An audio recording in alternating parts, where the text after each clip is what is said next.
vanishing folklore and beliefs. Beasts and Men, Folktales from Flanders, public domain reading circa 1918.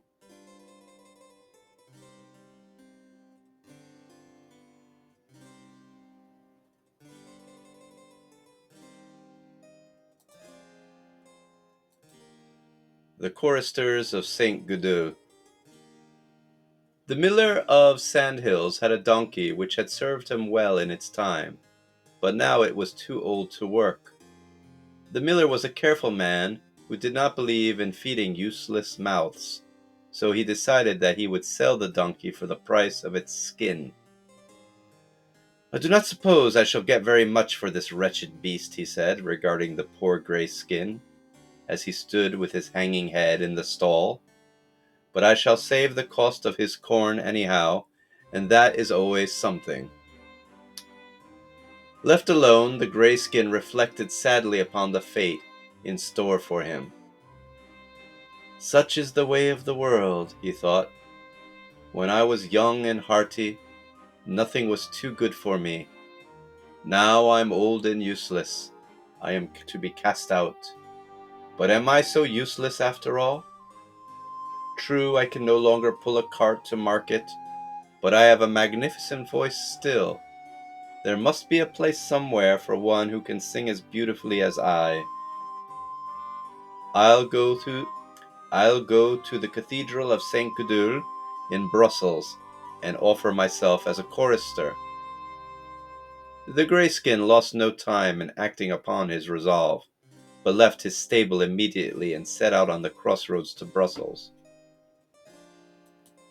Passing the burgomaster's house, he saw an old hound sitting disconsolately on his doorstep. "Hullo, friend," said he. "What is the matter with you? You seem very sad this morning." "The matter is that I am tired of life," answered the dog. "I am getting old and I am getting stiff, and I can no longer hunt hares for my master, as I used to do. The result is that I am reckoned good for nothing, and they grudge me every morsel of food I put into my mouth." "Come, come, cheer up, my friend," said the Greyskin. "Never say die. I am in a similar case to yourself, and have just left my master for precisely the same reason. My plan is to go to the Cathedral of Sint-Goedele and offer my services to the master of the choir. If I may say so without conceit, I have a lovely voice. One must make the most of one's gifts, you know, and I ought to be able to command good pay." "Well, if it comes to that," said the dog, "I can sing too. I sang a lovely song to the moon last night, and if you'll believe me, all the people in our street opened their windows to listen. I sang for quite an hour, and I'd have gone on longer if some malicious person, who was in no doubt jealous, had not thrown an old boot at my head."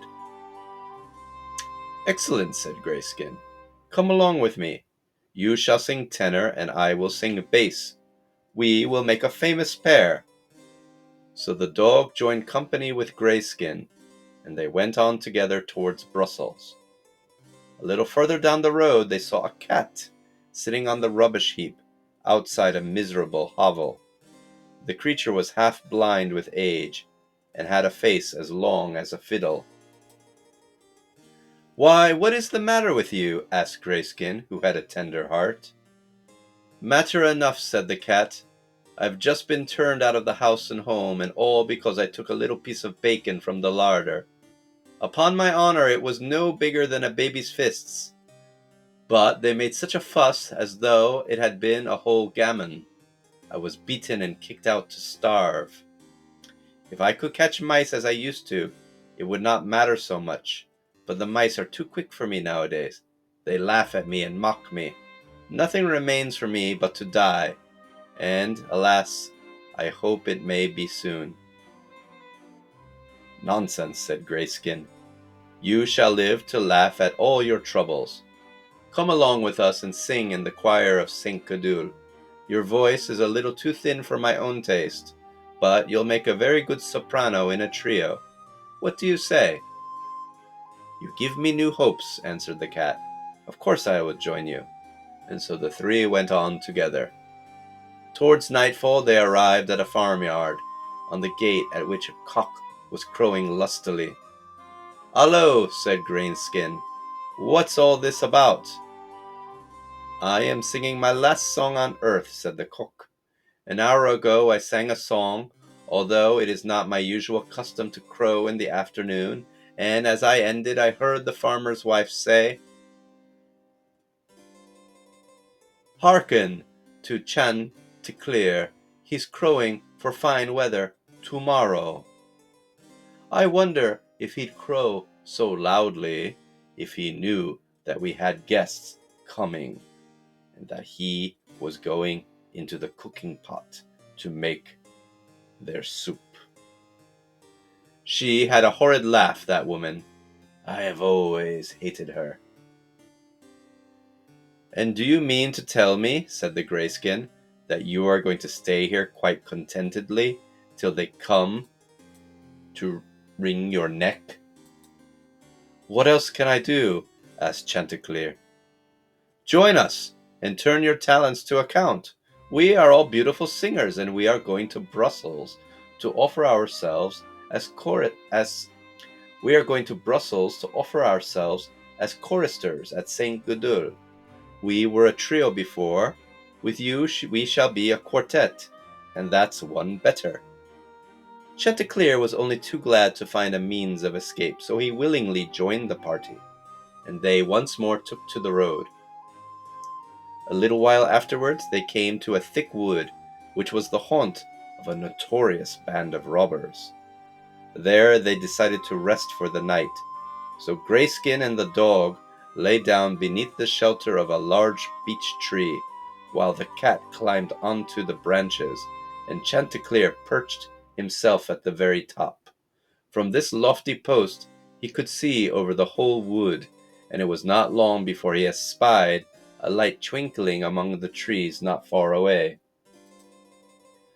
"There must be a house of some sort over there," he said to his companions. "Shall we go and see? We may find something to eat." "Or some straw to lie upon at any rate," said Greyskin.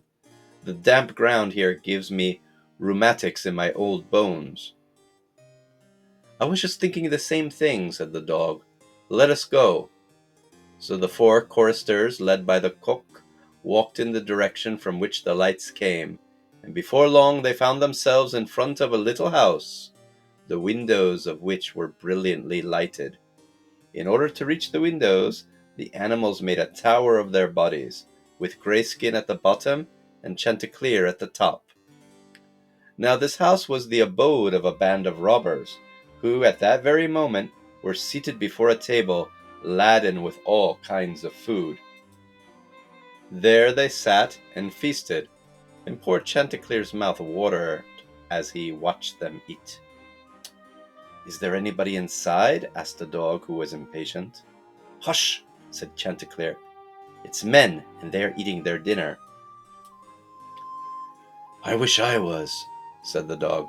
"What are they eating?" All sorts of things. Sausage and fish." "Sausage," said the dog. "Fish," said the cat. "And ever so many other delicacies," Chanticleer went on. "Look here, friends, wouldn't it be a fine thing if we could get a share of their meal? I confess that my stomach aches with hunger." "And mine too," said the dog. "I have never been so hungry in my life. But how are we to get the food?"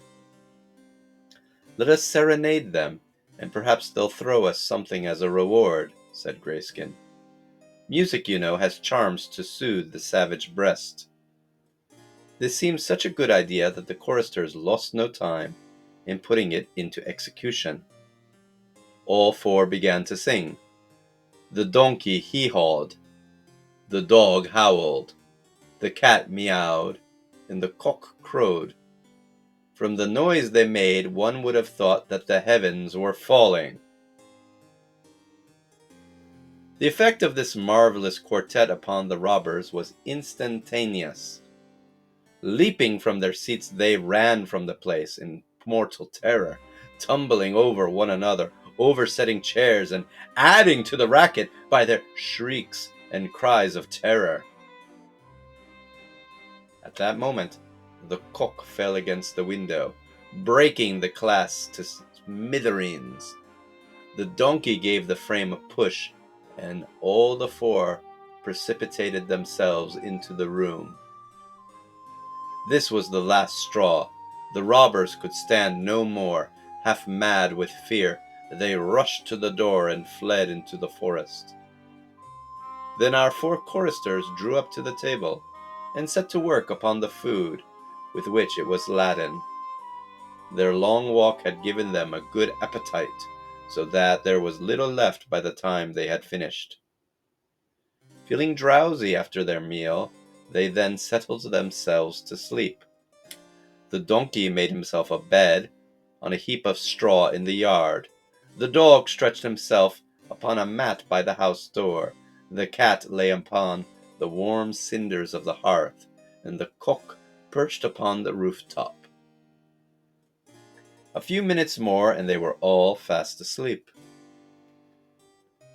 Meanwhile, the robbers, who had retreated some distance into the forest, waited anxiously for something dreadful to happen. An hour passed by, and there was neither sight nor sound to alarm them. So they began to feel a little ashamed of their cowardice.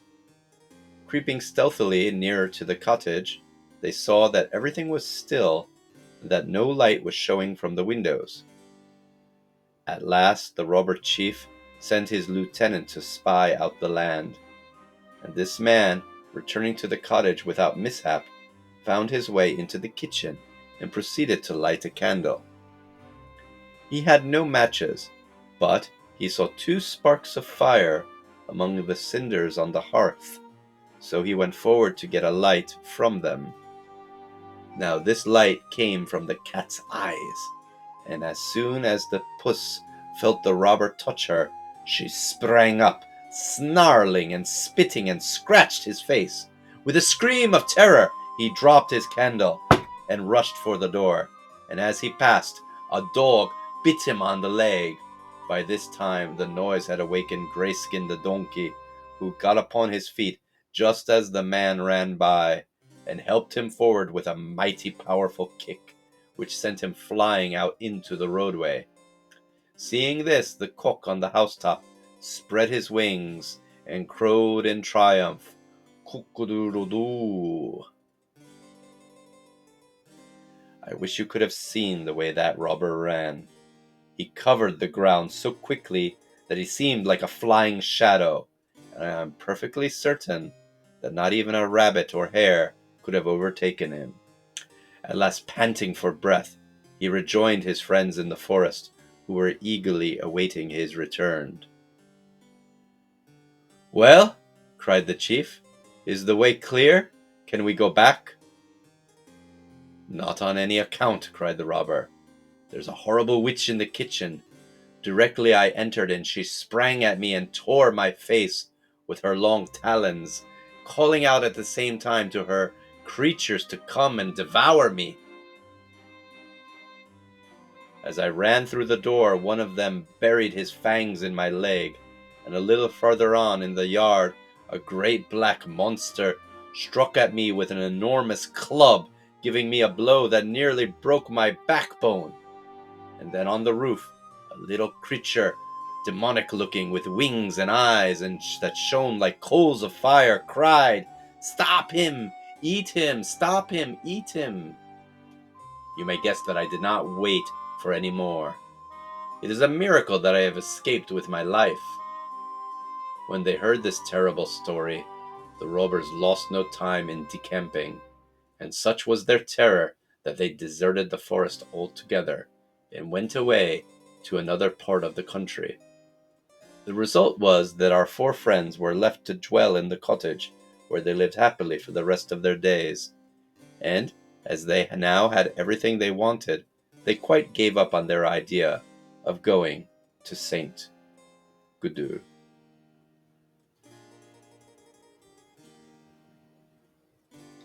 If you enjoyed this reading, please take a moment to subscribe to this channel. Thank you so much for listening. Vanishing folklore and beliefs.